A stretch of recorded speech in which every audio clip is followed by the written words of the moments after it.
Welcome to Feeling Asian, a podcast where two Asians talk about their feelings. I'm Young Mi Mayer. And I'm Brian Park. And we have a good one for you this week, everybody. We have a return guest. I feel like this is there's only been a handful of times where we've had return guests. So you already know the guest is going to be amazing. Oh, yeah. Friend of the pod. I think we should start doing the thing SNL does, where if we have a 5-time return guest, we got to throw a fat party for them. Give them a smoking jacket. Yeah, let's do it. But yeah, you know what? I think we should just jump right into it, Youngmi. Listeners, we're so excited for this episode because, as we said before, return guest, friend of the pod. Your guest this week is a cooking columnist for the New York Times and has a new cookbook/memoir out. Go grab it in stores. It is called Korean American. Everyone, please give your ears to Eric Kim.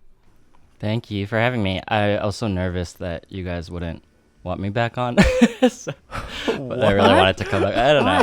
It's always in my head. I don't know. When you asked to come back on to something, you're like, well, we already had you, but... So thank you. It's the insecurities. Forced us. The feeling. The gun pointed at her head. The New York Times. It was like, we already heard all your Asian feelings. We don't need to hear anymore. If you're watching on YouTube and I blink 3 times, please call 911. We're so Eric, excited to have you. Thank you. I'm excited to be here.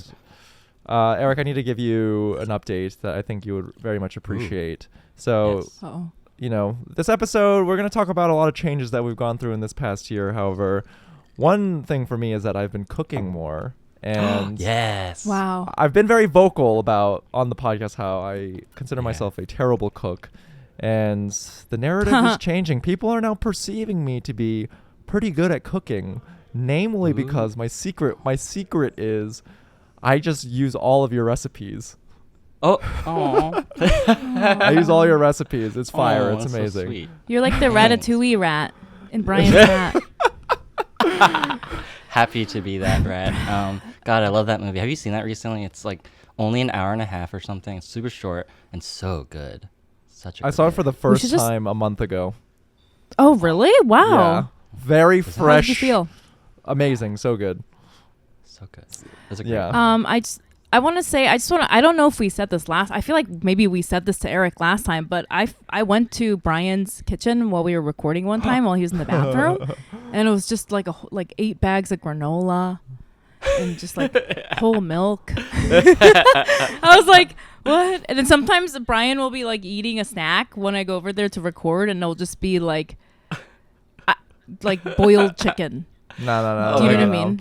No, boiled broccoli. Game has changed. Okay, we're talking frozen scallops in my freezer. Yeah. We're talking fully stocked onions, garlic, the works all the time, all day, every day. Nice.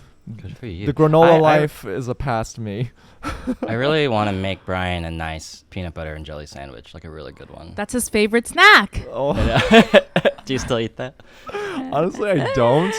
Because I am now gluten-free. I've gone gluten-free. Wow. Oh, yeah. Lots of things have changed, Eric, since we... Jeez, lots the has game changed. has changed. I got a rice cooker. I got a rice cooker for the first time in my entire adult life. Oh, no. Wow, that's amazing. Yeah. Sorry, I don't know why I said, oh, no. That's incredible. How do you feel? Feel? Well, I mean, I know you were like talking a little bit about like body image issues before we started recording, but I think the reason why I never had a rice cooker is because I have so much trauma about like diet trauma and food eating trauma from my childhood. And when I was a kid, I had a rice cooker. There's always rice in it, and I was always eating the rice. And I think like that was like a big part of, I don't know, there's like something mentally. So as a 37-year-old, for the first time in my life, I bought a rice cooker.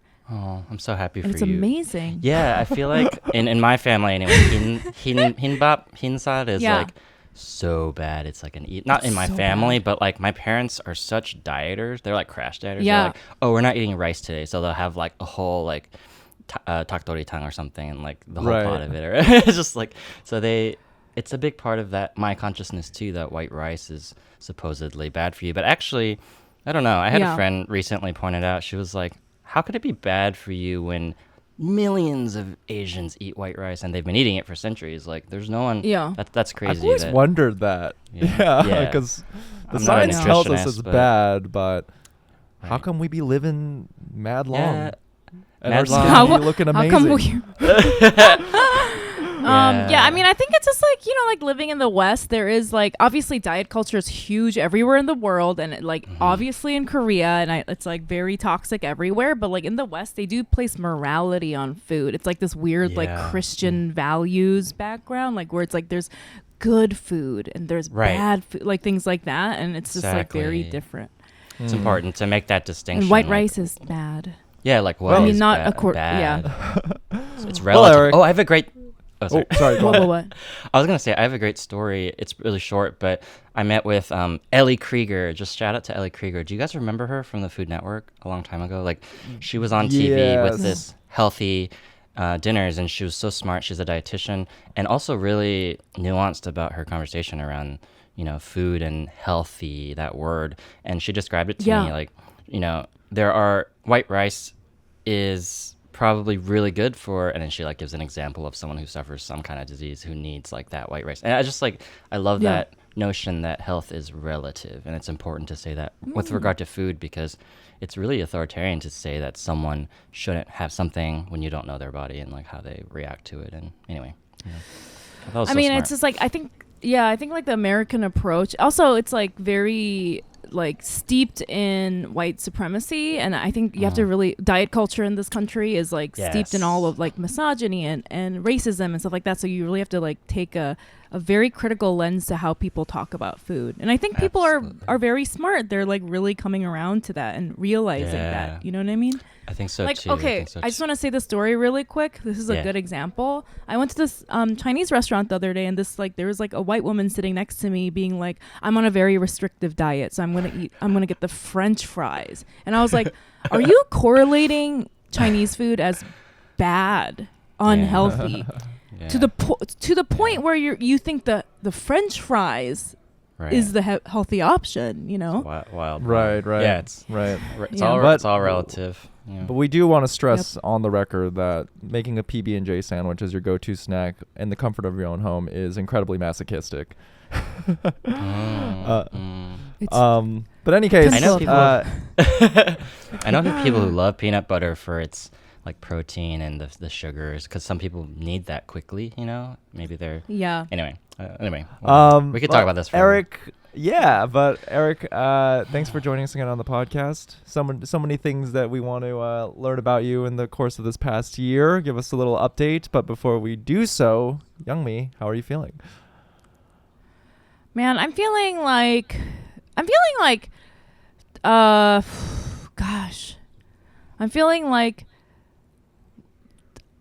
honestly, I think this is God damn it, why do I always have to have sad answers? Why can't I fucking just be that person that's like, I'm happy again?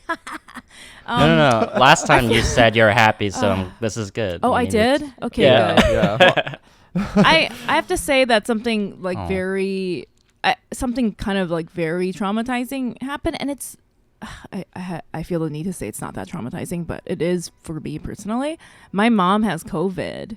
And I was just like, I was in the movie theater when she called me and she told me, and I was like, that's fine. But then I left right away.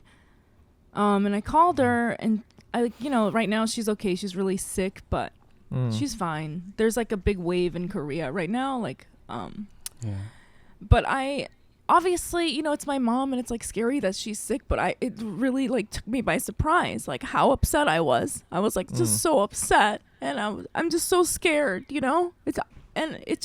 I feel fucking ridiculous, because I feel like this entire time I've heard people say my fucking mom has COVID, my dad has COVID, and I'm fine, and I've heard so many people lose their parents to COVID, and I'm just like, and I feel sort of bad, because like when people were saying that to me, I was like, yeah, that's not a big deal, they'll be fine, like no one died, like not that many people die of it, blah blah blah. And then now that it's happening to me, I'm just like, it feels like it just feels so traumatizing, and I just feel kind of bad that like I couldn't even I like, it was hard for me to really process the gravity of the situation when other people told me that, you know? And so I feel like sort of like mean because now I'm like, my mom has COVID and it just feels like my entire world is falling apart. But obviously she'll be fine. I was just very taken by surprise at how scared I felt. And then the day that she told me, because I think this is going to come out in a little bit, so it's going to be hard for people to know the time frame, but the day that she told me was the year anniversary of the Atlanta shooting, so I went to the vigil with my friends, and everybody was like just crying so hard because they had like that Korean drum thing, you know. And we all know, whenever they start playing the drums, we're gonna just start crying because it's like one Korean heartbeat. It's like it's just like a very like strong like primitive sound, you know. And so after people were just crying so hard, and then that night I went to go see a movie with my friend her apartment building was broken into, and somebody was trying to get into her apartment, and they were there for 30 minutes. It was this whole really like traumatizing event. So she's been traumatized. So I was going to watch a movie with her because I knew that she felt weird about going home, you know, at night and stuff like that. And during that movie is when my mom called me, and I was like, man, and then I went home and I was like, this has been a very traumatizing day, but I'm fine. I feel fine. And then I literally closed my eyes, and then I woke up 12 hours later. I slept for 12 hours, like without any dream. Like I just literally had like a trauma-induced hibernation or something. Yeah, your body was telling you it needed to sleep. Yeah. Can I respond to that? Yeah, that's how I'm feeling. I'm done. I wanted to say that, first of all, it's not stupid. And I totally, my mom doesn't have COVID or never got it, knock on wood, but that's what I felt the whole time I was there in Atlanta for a year. It was so much anxiety about my mother getting it specifically because she's so like fragile and she's a little older. And so I think I said last time that death was on my mind the whole time while writing this book, and that was the import I kind of needed. But I have kind of like, so I want to tell this story because it's really resonant and explains well that pressure and the pressure valve that needs to be like released. And so I was walking my dog through the neighborhood, and I was wearing a mask, and I had done this 1,000 times before, but my mask smelled like my mom, and it's because I realized that it smelled like her, and I took it off, and I noticed that there was like foundation on it, and I was like, oh, I grabbed her mask again. And I had done that a few times, and I was about to move back to New York in that moment, you know, maybe a day later or a couple days later, and I was just like, God damn it, like I really hope she can get her vaccine soon, and then we can all kind of exhale a little bit. And then when I got back from that walk, we got a call from the doctor. It's like, come in right now and get your first dose. And I just like burst into tears because I didn't realize how much of a weight that was, you know, holding on me. And so I just want you to know, like, maybe from a different way or in a different moment in time, I totally get what you're feeling. It's like, a parent dying is just one of the worst things in the world. And I just really relate. Yeah. Thanks for sharing that story. Yeah. It's hard. I've been feeling, similarly. I mean, it's not directly related to COVID, but the idea of like confronting the reality that our parents are mortal is just been more prescient. And it's hard. And you know, since you received the news, I hope that she's on the mend and feeling better, hopefully. But thanks, Brian. Yeah, I'm sorry. Well, Brian, because you had, I don't know, I think you mentioned on the podcast, one of your parents had a huge health scare, not related to COVID. I remember. Yeah. It was like such a hard time for you. Yeah, it's kind of related to how I've been feeling, you know, this past week.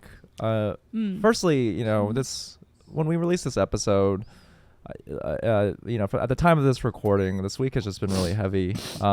Namely because there's just been so much, so much coverage and every time I open the news, there's like another Asian like hate crime that's being reported. And you know, in this day and age, there's a lot of video footage accompanying it, and it's really fucking hard to watch, you know. And so that this week has been really heavy in that regard.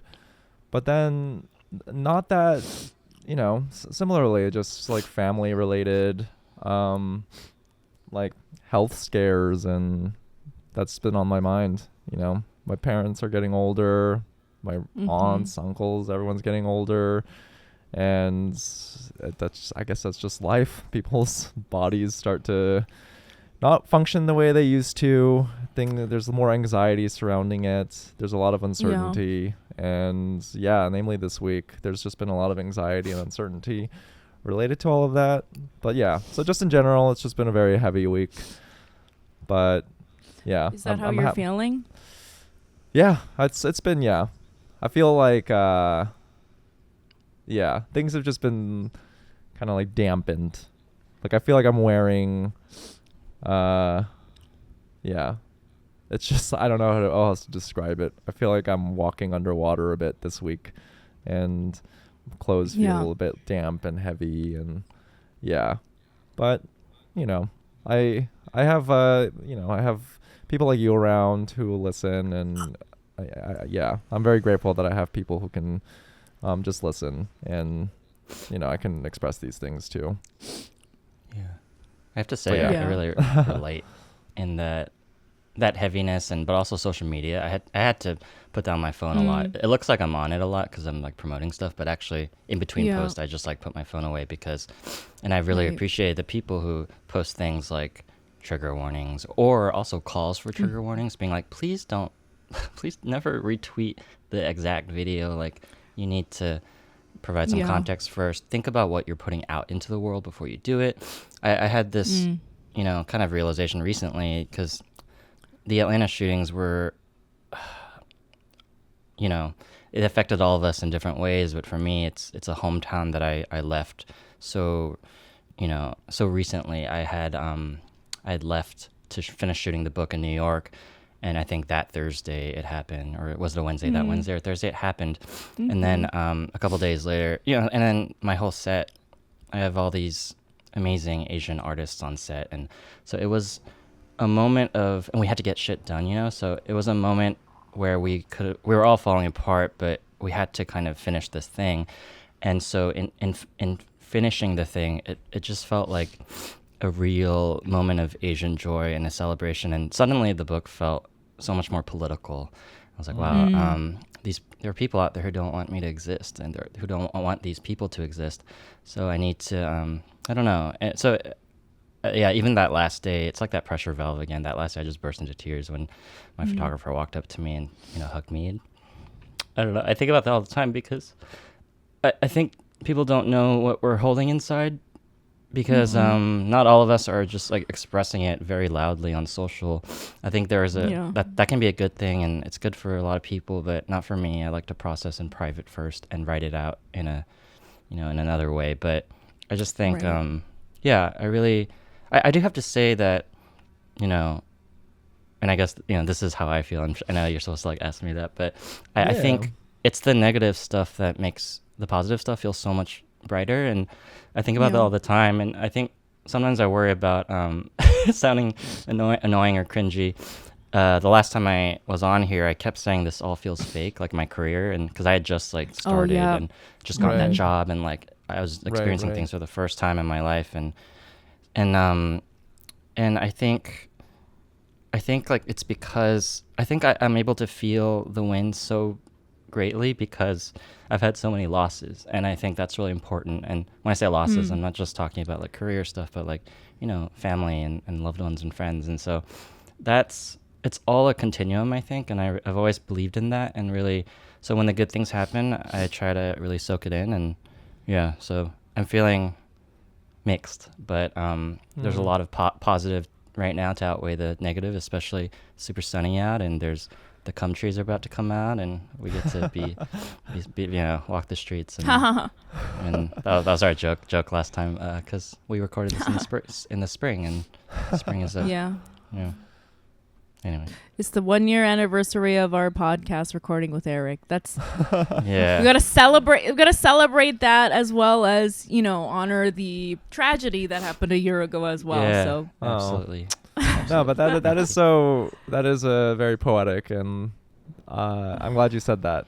Just a reminder that, I guess, upon self-reflection, like, it is because of these losses that when you do encounter and achieve these wins, it's like that much more gratifying and rewarding. I have a story. Okay, now that I'm just telling stories about all the times I've cried, but this is really we need that more. This is really significant. I've never told this story.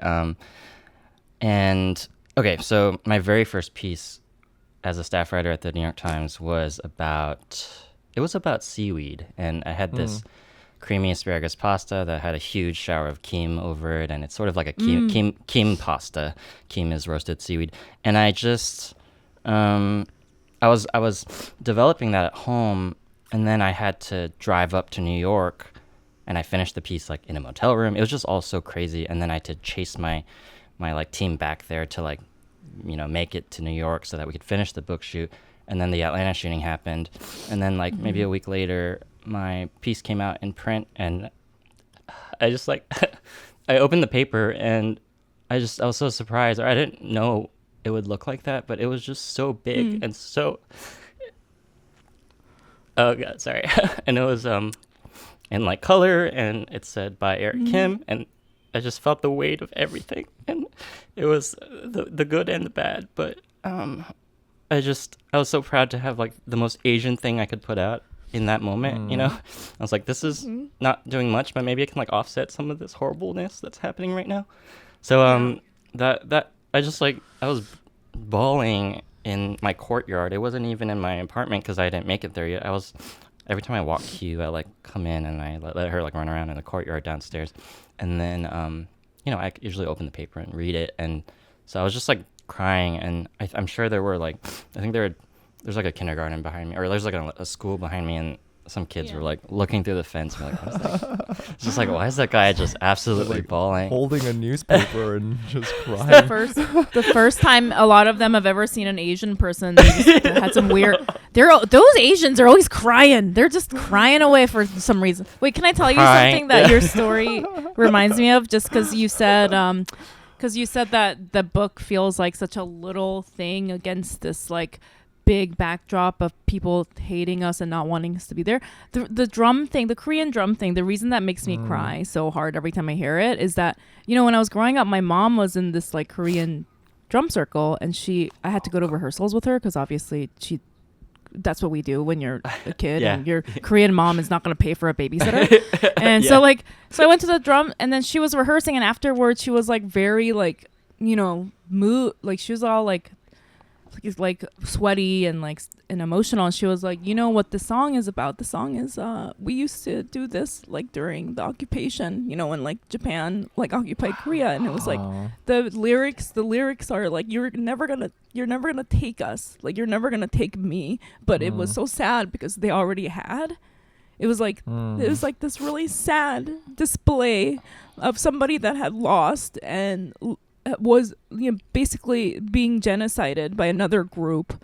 It's like the losing team, but at the last moment they were standing there like doing this like drumming dance, saying that you're never gonna fucking take me, even though they had already lost. And I just feel like that sort of like we are being violated. People do hate us, but we're still standing here publishing a cooking book. Like that's like so beautiful, in Defiance. It's like you're gonna fucking hate us, but like we're gonna still be here doing it. Do you know what I mean? And so like I think that reminds me of just what you said. Like it feels so silly. Like I have like a cookbook in this time, but that's like the defiant thing. It's like you're never gonna win. Yeah, it's the resilience that tells our story the best. And I thought I got all my tears out before this because I have a friend who told me to cry before anything so that I don't do it during it. And so you cried already? All out the window. Yeah, this morning. You already cried before this?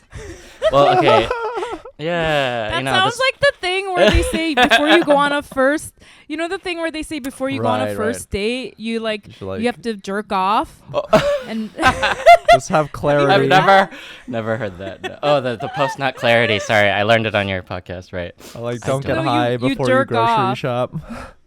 Yeah, you jerk off before your first date so you're not horny, so your mind is clear. That's what you did. Wow, that's amazing. Yeah, and I love that you tied it to a grocery run because that's exactly true. But I cried because all of this started to hit me this morning. My book is actually was already in its second printing, and it comes out next week. It comes out in like 10 days, and I got an email this morning with a subject line that said third printing, and I just like lost it because I was thinking about what that means. That means all these people, and it's not just I love my readers. It's for them, but it was all these bookstores and all these independent businesses, all these people putting their money behind this thing, and this thing that's not a white cookbook. It doesn't even get to be in the general cooking category because it's considered international because there's a little bit of Korean in it, and just what? Yeah. I just feel like these things are battles we keep fighting, and this cookbook people don't even know the full story about what it took to get this to happen, and and what I mean by that is, the publisher specifically was so supportive throughout this process, and I'm not talking about the publisher. I'm talking about other people who were like, "That's no one will care about that," and it took me just like being myself, writing at this job, and it took just me doing my work to finally have like these wonderful people who noticed to pluck me out, and they were like, "Hey, do you want to get breakfast?" And then, "Hey, I have an agent who would really like to work with you." And then it was like it started happening to me, and I was really unfamiliar with that feeling because my whole life I had been told that I was like nothing, and by these by white people in these positions of power, and so all of this is this is a really good what's the best revenge of success or whatever. Like, it's a great story, I think, and it's something I'm going to tell later. But I want people to know how political this all is. I think I've always felt that way, and it's just it's a political book. Yeah. Damn, I love this. This is I've expressed this before, but my guilty pleasure is I'm getting really I guess like emotional hearing how validated you feel, Eric, and and how much like how difficult it was to get this book published, and like your entire journey to getting to where you're at now. And that is like the things that make me cry more than anything are like hearing stories of people who've overcome adversity to like obtain their dreams. And so for a period, like I would listen to comedy podcasts, and like any episode about any comedian who like they grinded it out, and then finally they get the call that they're on SNL. Tears just like, but any art form, anybody, where it's like I finally got the thing. And I think I like I'm addicted to that type of content. It always makes me cry without fail, and I think it's because I'm like trying to vicariously manifest that moment for me, because it still feels like I'm like in the pre attainment moment where I'm like I still feel like I haven't like had that moment where I'm like, yes, like that New York Times in print moment looking back at me. But hearing this is like really inspiring, and it's making me emotional because I'm like, fuck, yes. I live for this stuff. You did it. I'm so happy that you did it. Thank you. I think your story also shows, thank you for all that, by the way. I think your story shows that a measure of success is relative to, depending on who you are. And I think from the outside, a lot of people would be like, what is he talking about? He has this huge podcast. He's like doing so well. He's so hot. And I just think that I'm glad you said that, because I don't think people realize where your North Star is. And I realized throughout this whole process, and maybe only the last 2 years, that it's really just you telling people what your North Star is. Once you communicate that, and that's manifesting. That's manifesting, and then it happens. And I had someone interview me the other day and ask me when I decided I wanted to first be a writer or whatever. And what's really funny is no one really had asked me that before. And my first answer was, I don't know, last year, like when I got this job. I've never been like a staff writer, and I felt really felt a little embarrassed because I was like, I hope that answer doesn't sound so annoying. But it's because to call yourself a writer, it's like I was an editor my whole life. I was decent at writing. I did but I never, to call yourself the thing that you've always wanted to do. That is a big moment, and for some people, it happens way later in their career, like when their book is coming out, and like So like, but then people, I feel like then people are like, oh well, you just wanted to do this and then you got it. They feel like you didn't suffer enough or something. But I have the same thing. Like I've always wanted to be a comedian, and I never could say it out loud until like very recently. And then if I said, well, I started relatively early too. I started doing comedy like in 2018. And so people are like, oh, you just started this? Like, you don't even care about that. And I'm like, no, I've wanted to do this since birth. I'm just like, I just felt like I could say it just now or something like that. Yeah. Right. Yeah, I know what you mean. It's true. We're so happy for you. I'm so excited about the third printing. I don't know. God, I know. I don't know much about book, but I'm assuming that means it's sold out 3 times. So they have to reprint it 3 times, right? Yeah, I think that's what that Wow. means. It means a few things, but it means that enough people think that it will need that third printing, which is really exciting. And I don't know if this is crass to say, but it's an Asian podcast, so we can talk about this. But the third printing is when the author starts making money off of it, I think. Nice. Oh, So- No, nice. but that's My all mom- we want to talk about. The my money. mom- Tell us how much money you're making. My mom keeps asking me. She's like, "When do you make money off of this?" I was like, "I don't know, Mom. Just wasn't it enough to get the book deal?" But I am cutting her a check, and she's because Nice. I missed her birthday because I really suck at birthdays, and so I was Me talking to too. her. Oh, okay, we should talk about that. But I had a Korean friend be like, you know why it's hard for you to gift your Korean moms? Because Korean moms are so sentimental and don't want things. They just want chandon. They want money. So So true.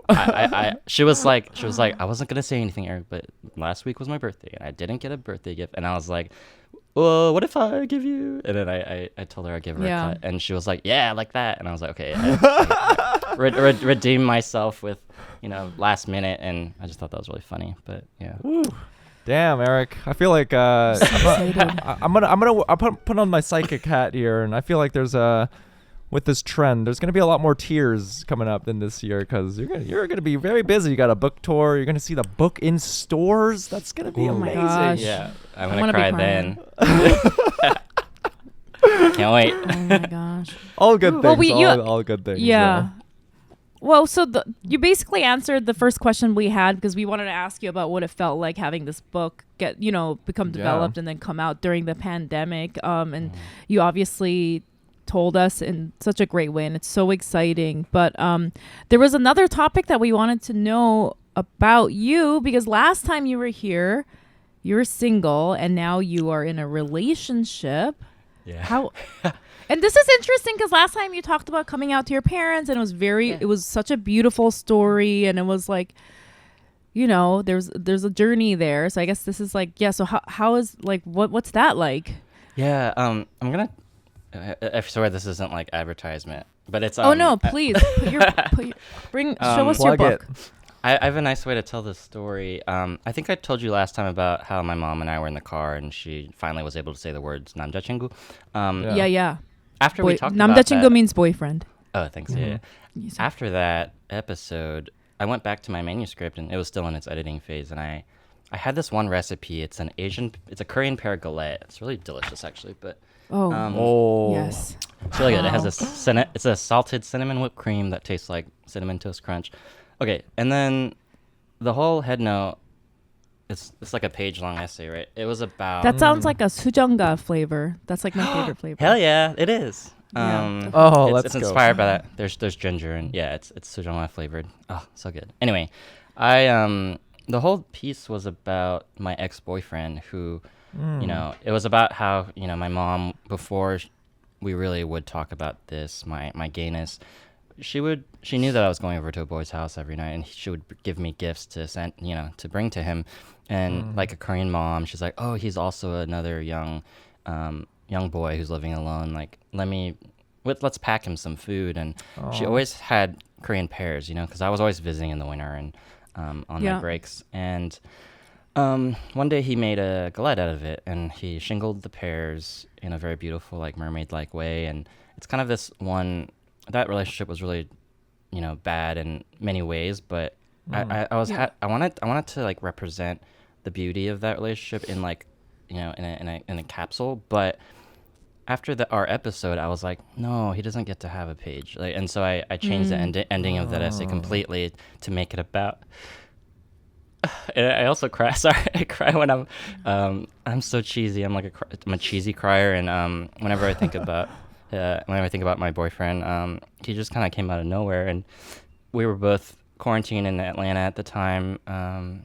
We had just moved there, and I really have this whole essay, mapped out. I won't bore you with the details, but I want to, like, we were always doing this throughout our lives, we realized, and then during the pandemic, we both moved back to Atlanta around the same time, and we matched on Hinge, and and that's how we met. But we were working on the 4th floor of Chelsea Market. He was working at a company.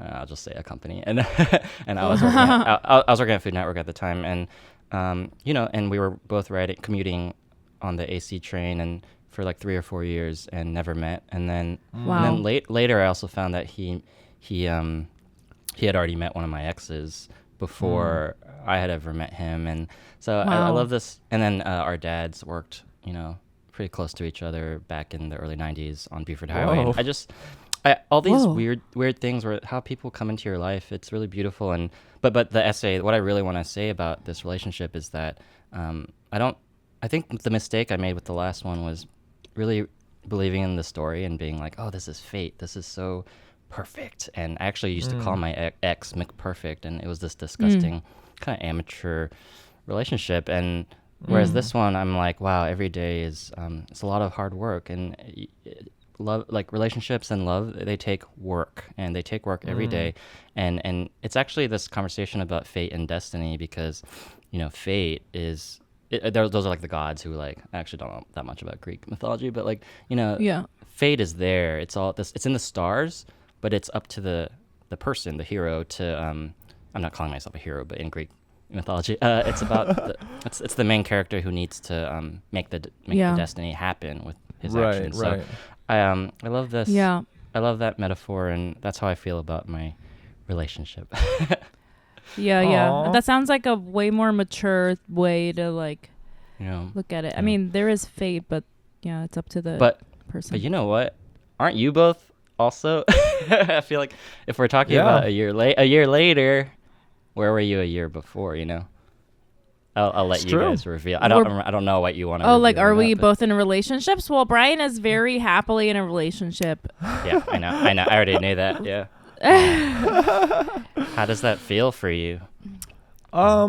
Similarly as you, Eric, I think I just chalked it up as a proxy of me getting older, becoming more comfortable with who I am. But like with previous relationships, there's things that I've learned about myself through them, and just my whole like conceptualization of what a relationship is. But currently in the one that I'm in now, it's like you said, it feels like I'm very happy, but also I feel like I'm the best partner that I can be, in that like there's so much communication that happens, and like you said, it takes work. It's not like I've always thought of it as like a puzzle piece, like you're gonna meet this perfect person that's perfectly compatible, but it's more like you're building, like the relationship is this tertiary thing that you're like building something with a partner,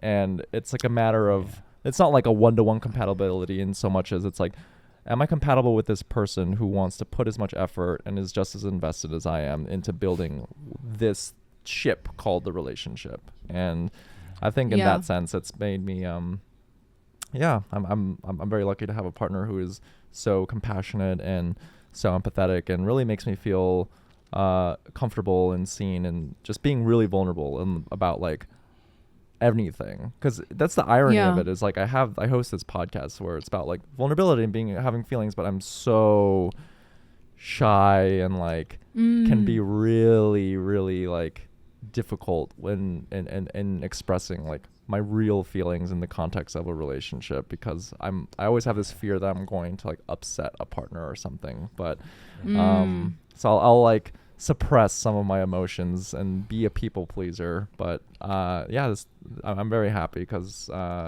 my girlfriend right now, she brings that out of me, where it's like it's not a matter of like pleasing one person, like it's like you just be yourself and be honest, and like then we can like work through it together, and it's not like you're on your own on this thing. It's great.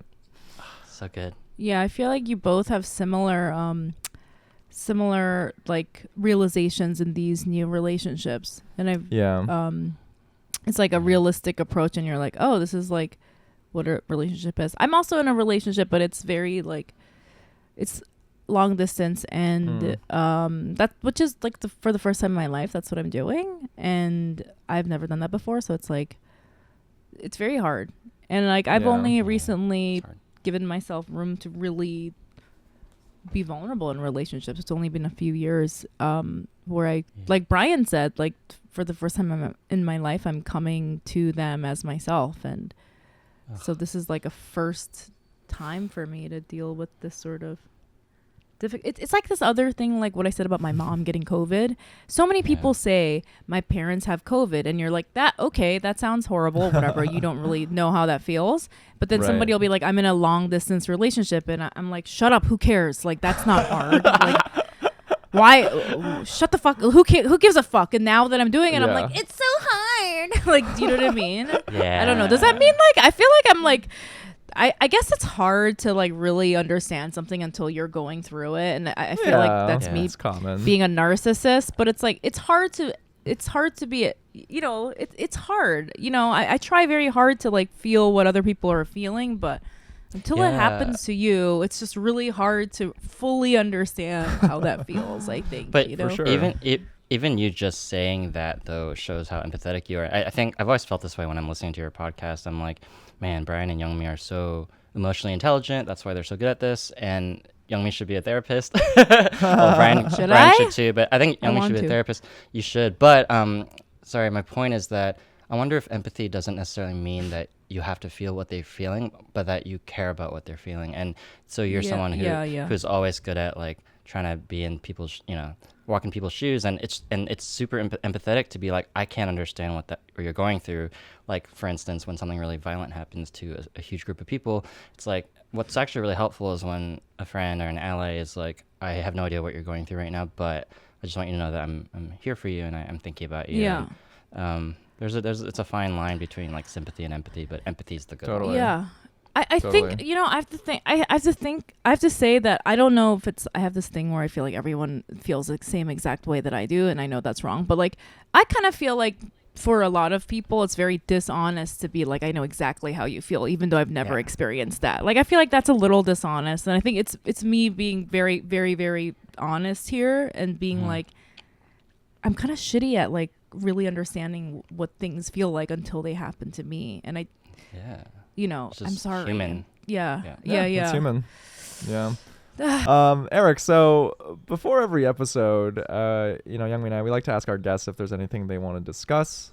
And, you know, usually our guests will be like, oh no, whatever, like, let's just wing it, let's go for it. But you mentioned that you wanted to discuss body issues as a recipe developer. And I was wondering,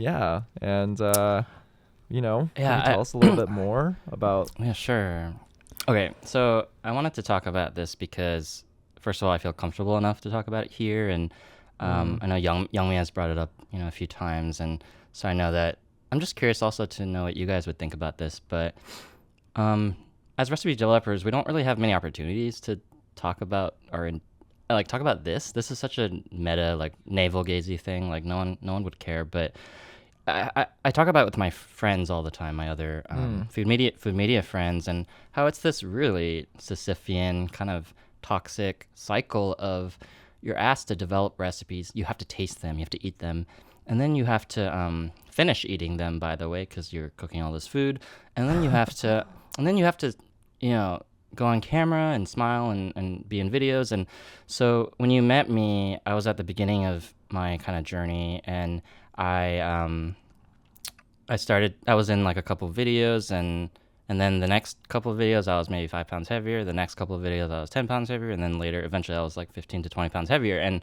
you know, my mom is always very, you know, pretty supportive, and she's like, I like the way you look when you're a little heavier, but it's sort of the fact that she said like heavier, and then friends who are like, yeah, nice and chunky in this video, or like, I don't know, I don't blame them, but it's front of mind for me. So when people mention it, it feels just so horrible. And I want to also, I've also been exploring this a lot because of my relationship. I really appreciate my boyfriend for listening, and you know, I used to just like keep it in for so long, but now I have someone I can trust who I get to tell how I'm feeling. And you know, what happens to me is people are like, what are you talking about? Like, where's your fat going? Like, and I don't think people realize that body dysmorphia is just, it's not like, I'm not saying I'm, you know, one word or another. It's that my image of myself is not what I like and what I want to be. And I think because before I started food media, I you know, I was like 120 pounds, and now I'm, you know, much heavier, and I'm finally starting to get to a place where I'm like, a healthy body image is actually might be just being okay with the heavier weight. And now I'm trying to lean in, but you know, and we joke all the time, we joke all the time about how maybe now I'm no longer a twink and I'm a daddy, but it's mostly a joke. But I just think that no one talks about this. No one talks about it, and because no one talks about it, everyone feels so alone with regard to this. And I just really think that people should talk about their body issues when they work with food, because to divorce the food from the context is never a good idea, in my opinion. And I don't know what else I want to say about this other than that I've always wanted to say this, and I don't know why, but I think by saying it out loud, I'm able to kind of move a step forward and feel better about my body and the way I look, and especially as someone who just has to eat food every day. Yeah. I'm really glad that you shared that with us, and you know, it is a great point in that, like, as a consumer, I love food. I consume a lot of food media, but I guess it's never really crossed my mind that these food media people also encounter these very real these insecurities that you've just shared with us, where, like, of course, like, when you're dealing with food, it's inextricably linked to body image and how our, like, you know, and I guess I just assume, like, no, they must not feel those things. Like, they're doing what they love. They love food, love to eat. That's the good life. But, you know, it's well, right. And what you just described is, like, you know, I can relate. I'm relating to it in, like, from a comedy context, in that chaos is there's a lot of, like, humor in chaos and fodder. Sure. And you know, it's one thing that I've grappled with is, like, when things are going relatively well in my life, whether it's in my love life or my relationship with my parents or with my friends, I don't feel funny, because it's like, what is there to, if everything's stable, everything's good, like, my frame of reference seems warped, and I don't feel very funny. And so, like, in the early aughts of my comedy career, I would say I would be allergic to that stability and that chaos. Like, and I think it's a popular notion amongst a lot of comedians, where when you're in the muck and the grime, like, it's easy to, it just makes you feel funnier, I guess, because the power dynamic is one in which you're like, well, I am constantly punching up, like, look at my life. And it's a common criticism that you see amongst, like, mainstream comedians, where, and a lot of it is valid, where, like, you know, you have people like Dave Chappelle, like, you're like untethered to reality at this point because you've just been 100 millionaire for so long, you know.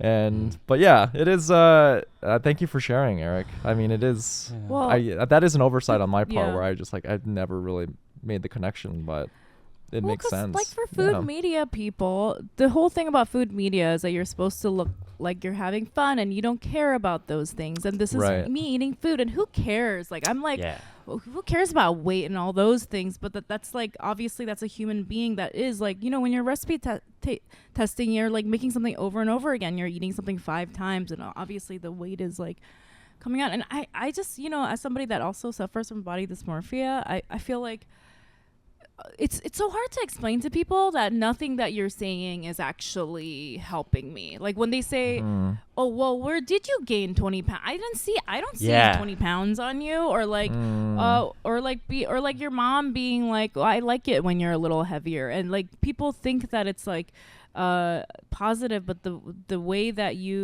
for me personally, like just having weight on me is like has been drilled into me all my life that it's such a negative thing that it doesn't matter if you're saying it in a positive way, I'm gonna spiral about it.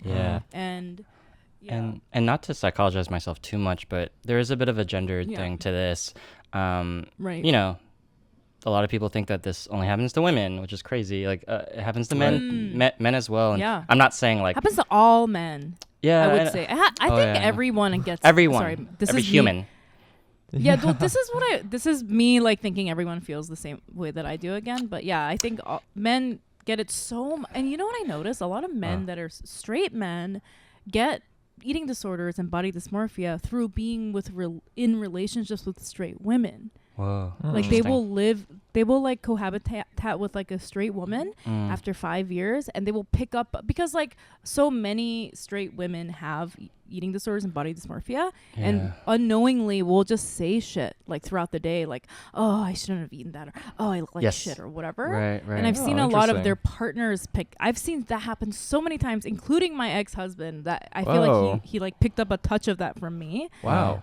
But also but obviously like what you brought up, like twink, like now I'm the joke that you have, like now I'm a daddy and I'm not a twink. It's obviously a huge factor in like the gay community. So. And so the point isn't to be like men feel this too. I don't think men need any more empathy, but like I'm saying that, you know, it's actually opposite for me anyway. Growing up, I was too skinny and I was always like forcing myself to eat, and and people would be like, God, like, is that all you eat? And I'm like, you actually didn't see that huge, stew I just scarfed down. I'm like a fucking 14-year-old boy. Of course I'm skinny. And like, and then, you're not manly enough because you're not, you don't have muscles and you're not. And so I remember just working so hard to try to get an ounce of muscle. I wanted breasts so badly, like, like I wanted man boobs so bad. Sorry, that's not the right word. I wanted pecs. Sorry. But then what's really ironic now is instead of pecs, now I have like man boobs, and like it happened later, and now I'm too heavy to be like a man or something, and so it's a very complicated feeling where I'm glad that now that there's language to describe it, I'm able to sort of talk my way out of it, or write my way out of it, and also try to have a healthier lifestyle where I'm working out, but I just think that I don't know, I feel like it was always like an uphill battle, and the main thing that everyone wants to tell you is you're always gonna love the way you look like a year ago, and you need to just be happy with the way you look now then, because I would love to be as skinny as I was when I was 17, but I'm not 17 anymore, so I don't know. And when you were 17, you were feeling bad about looking skinny. Yeah, exactly. I know. Literally, when you have body dysmorphia, wild. it's everything That's body feels dysmorphia. bad. That's body dysmorphia. Yeah, it always feels bad. So yes. So for me, it's been a journey of fixing my mental state. Yeah. Right. I realized it was like a pathological mental state. Looking back at pictures of me now, I'm like throughout my life where I felt like really bad about my body. I was like, dude, I look fucking fine. Like I have to fix that part. It's like the question. I always think about this question when I think about body dysmorphia. Like, would you rather have a magical thing where you could eat whatever you want and be the weight that you want, or would you rather have this magical thing where you could look however, and you would always be very happy with how you looked? Like, which one would you choose? And everyone's like, I want to be the one that I could eat whatever I want and be the weight that I want. But it should actually be the other one, because that's, do you know what I mean? Right. Yeah. It's about even if I was the weight that I wanted, I have body dysmorphia, so I would be fucking so unhappy. Yeah. You know what I mean? It's about the psychology. And it's so unreasonable, and there's no logic to it, because I have a story. Like, I feel like okay today. I mean, I'm looking at myself in the camera and I'm like, I want a lot of different things to happen. But last night I was, FaceTiming my boyfriend. He doesn't live with me. I was like, I feel so sexy today. I feel really pretty. And he was like, that's great. Well, you are pretty. I've always thought you were pretty. And then, I was like, but this is the body dysmorphia. I hate the picture that came out in this article today. It's like a profile of me, and what's really, really crazy is I had to realize that picture was actually taken only 24 hours prior to me saying that I felt pretty. So, like, what the hell? Like, it's really just how I feel about it, not what's actually happening. It's so wild. And it's like a haircut will make a big difference, because so it's just, I've been thinking about this a lot lately and trying to understand it, and I should probably just get a therapist. But I think I just wanted to talk about it, because we don't get to talk about this in food, because food is supposed to be, fun positive. and yay, we're eating food. Like, it's not supposed to be like, I living have the good life. an eating disorder. No one wants to hear that. No one wants to hear that. And then when you do mention it, people are like, well, never trust a skinny chef. I was like, fuck that. Like, I think that's bullshit. Okay, well, Eric, thanks so much for sharing that and for being so vulnerable with us thus far. But, since we last recorded with you, we also made some changes to the podcast. We made some format tweaks. So we're going to jump right into these next set of questions where we get to learn a little bit more about you on a deeper level. And the first thing we want to know, Eric, is what is something you're loving right now? Okay. Oh, I'm really loving popcorn. Sorry, this is maybe a dumb answer, but it could be helpful. I love it. It's great. I love it. could be a helpful answer for people. I'm such a snacker for a lot of reasons, but I'm a snacker, especially at like midnight. And I just think that it's ironically stemming from, I don't want to call it the body dysmorphia, but it's from wanting to like get ready for a book tour and meeting all these people and being in all these pictures and stuff. I hate having my picture taken. So I thought I'll just like get in front of it. But then I fell in love with popcorn. I used to think it was such a dumb snack. Like, I was like, ugh, popcorn's so boring. But when you just use your own spice blends, it's so delicious. Like, my latest obsession is just the Hidden Valley Ranch packet. Yo, that's so smart. And then a shit ton of nutritional yeast. And nutritional yeast isn't, it's not taking the place of cheese. It's just fucking good. And Youngmi's like, duh. But it's like, I'm so late to this, and it's really changed my life. My latest obsession is nutritional yeast and furikake. It's like really... Yes, the hurricane popcorn. Yo. It's called Have you hurricane? had that? No. Okay, so it's a Hawaiian thing. I hope there's a Hawaiian person listening, because I'm so proud of my food knowledge. It's a Hawaiian. Okay, in Hawaii they have this thing called hurricane popcorn, where it's furikake, and I think it's just like a lot of butter and maybe like a little soy. I'm not sure. Like, so if you know, please let us know. But like sometimes they put senbei, like those rice crackers in, and like I think my go-to is peanut M&Ms. Like, you can put whatever. It's kind of like a popcorn. Yeah. But I think the traditional one is furikake, butter, and senbei. It's so, I'm gonna find some and send it to you, Eric. Yeah, and it'll blow your mind. Okay, that sounds great. I think I've heard of that, but it's popcorn as kind of like a canvas for whatever you're feeling that day. So it feels really fun to just be like, I'm feeling Doritos today, and so it's chili powder and nutritional yeast, and it's like Doritos. It tastes like Doritos, and then you get to the bottom, and you're just like licking your finger, being gross, and like, just like, because there's all that nutritional yeast at the bottom, and the calorie count is low, but that's not why I'm eating it. It's for the taste. It's for the taste. It's for the taste. I'm loving this response because I'm a big snacker like you. Regardless of what it is, I have to eat something at midnight. And sometimes it's 20-piece chicken McNuggets from McDonald's. Yes. Other times it's shinramyeon, but popcorn. I think for the past 4 months, I've not even kidding, I'll eat a bag. Like, I'll eat popcorn every night with nutritional yeast. Me too. Oh, that's amazing. What kind of popcorn are you using? Me? Like, what kind do you use? Like the microwave bag, or what is it's a it? mix. It'll be I use sometimes a microwave bag or just the kernels on the stovetop. Yeah. Oh, cool. Yeah, I like the bags just because they're already like portioned out, and I'm lazy, and that's when you want it, when you're lazy. Me too. Right. Yeah. I just Oh, got I like love the it. Butter, artificial butter flavor. That is So really good. good. Yeah. Popcorn gang. Let's go. Yeah. Eric, what is something you're hating right now?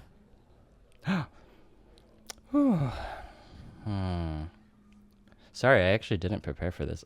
Which means the answers will be very spontaneous. I forgot that there was a lightning round.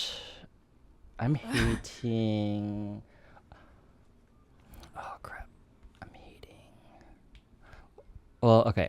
This is a really boring answer, but it's the first thing I can think of. What I'm really hating is the drilling that's going on on my floor. So, I love I love my building otherwise, but it's just such a New York thing where like, you have to like listen to other people's sounds, and I'm just such a hermit, and I love my apartment. I love being alone, and so to have your space be interrogated and like just totally, it feels like an invasion of sound. That sounds awful, but it's like sound pollution. It's it's been 2 weeks, and so, but the upside is I've been going into the office more and to get work done, and because I'm doing interviews like this, I need the sound to be okay. And the drilling is really bad because it's like physical, like it's truly shaking your physicality, and I think it's like eating away at my mental health.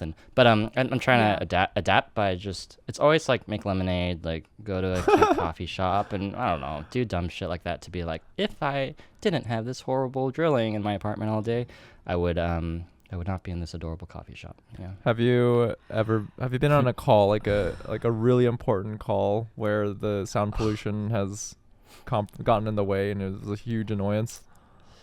Not in a big way, fortunately, but it has gotten in the way of concentration, and that's like the one thing I need, as a writer.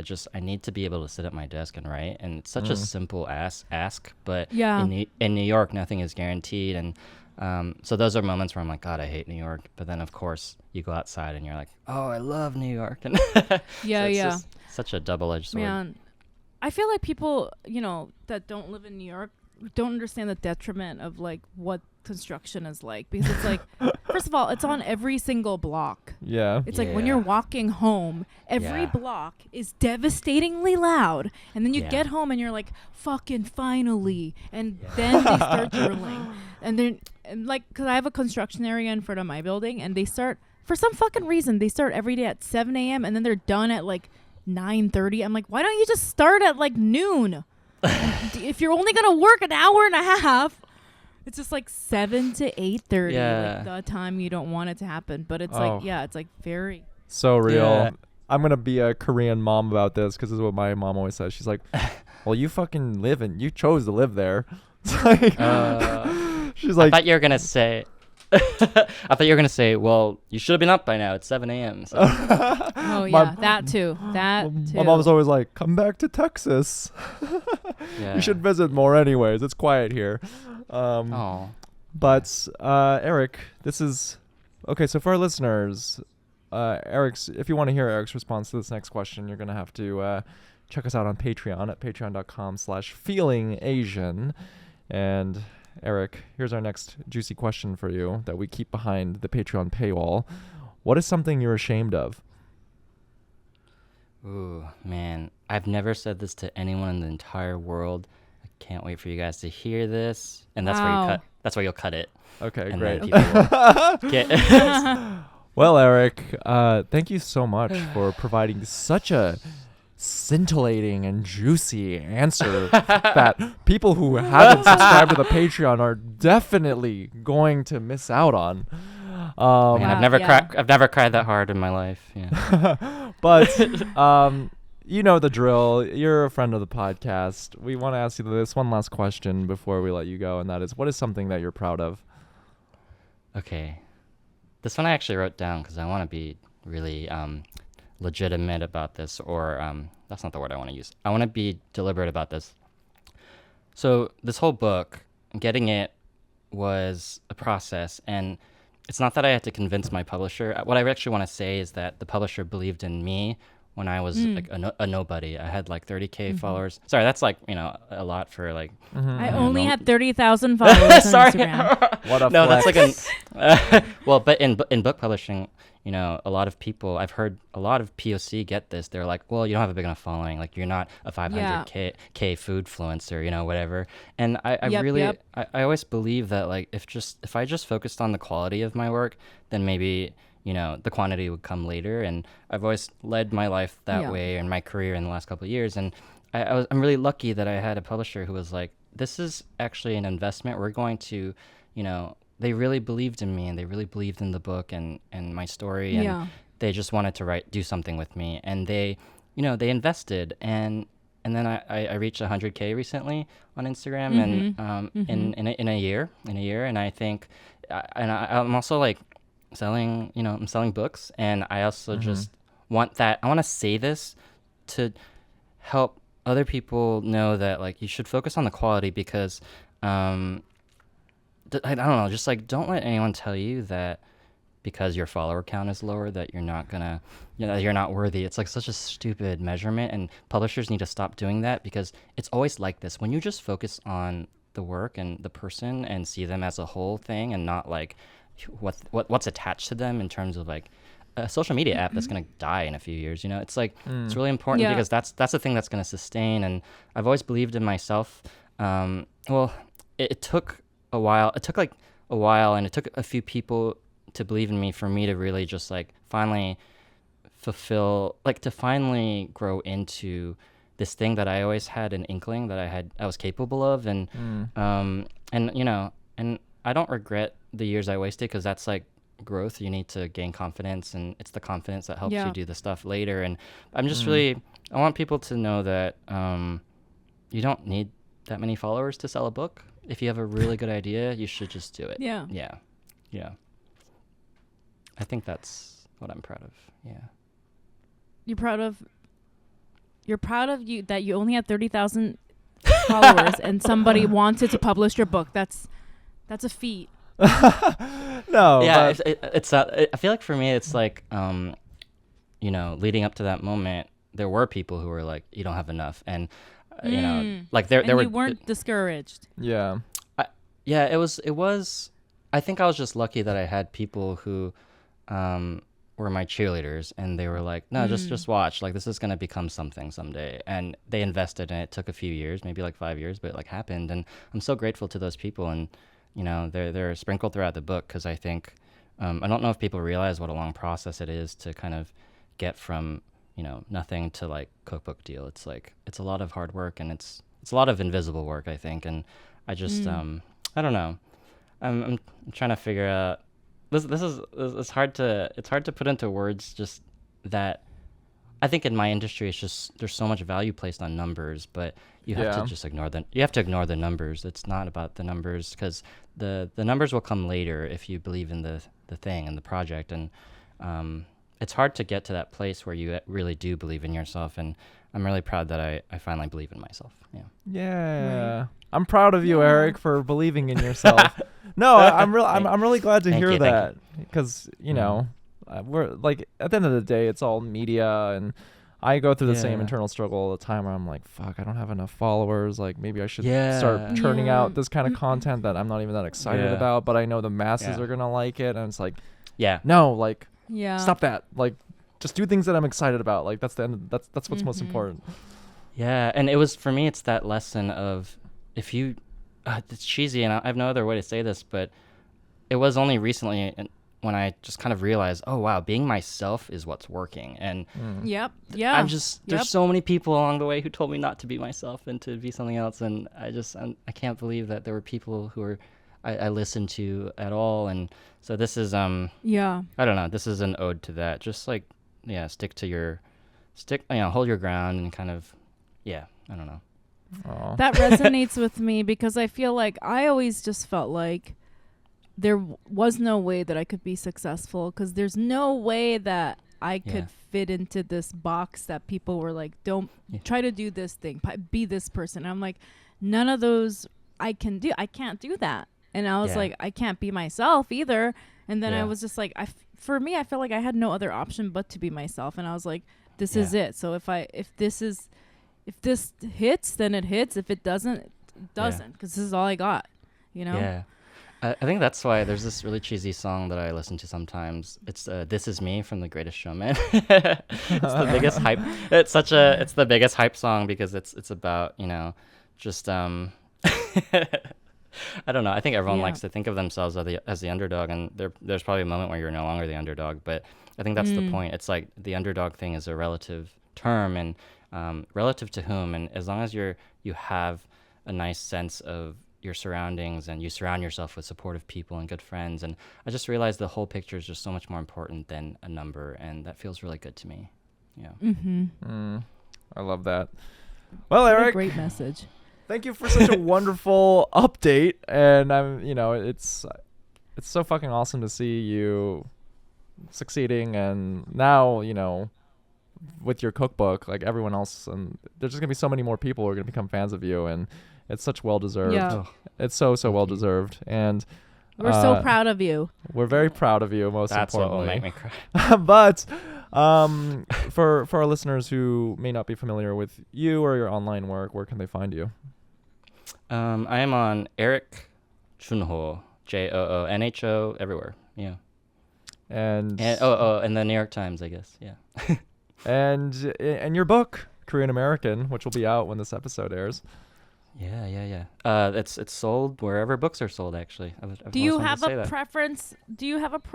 Oh, you always want to say, sorry, I cut you off. You're like, that was my dream. That line. I've always wanted to say that. And I was like, excuse me. Do you want to say it again? Here, say the line again, Eric. Your dream. Go for it. Sold wherever books are sold. Yeah. Sold wherever books are sold.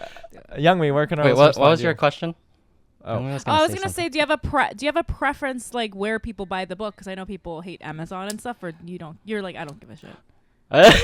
No, I actually do have a preference. Thank you for asking. Support your local bookstores. Those are the people who are supporting authors, and so it's kind of like this wonderful life cycle where supporting the indie bookstores is actually how you support the authors. So you buy it at your local bookstore. Yeah. Great. Love that. And where can they find you online, Youngmi? YM Mayer and Youngmi Mayer on TikTok. How about you, Brian? You guys can find me online at It's Brian Park, and be sure to follow us, the podcast, online at Feeling Asian Podcast across all social channels. And I think that's it. The YouTube channel. Yeah. Patreon. That's it. That's it. Bye, everyone. Thank you. Bye.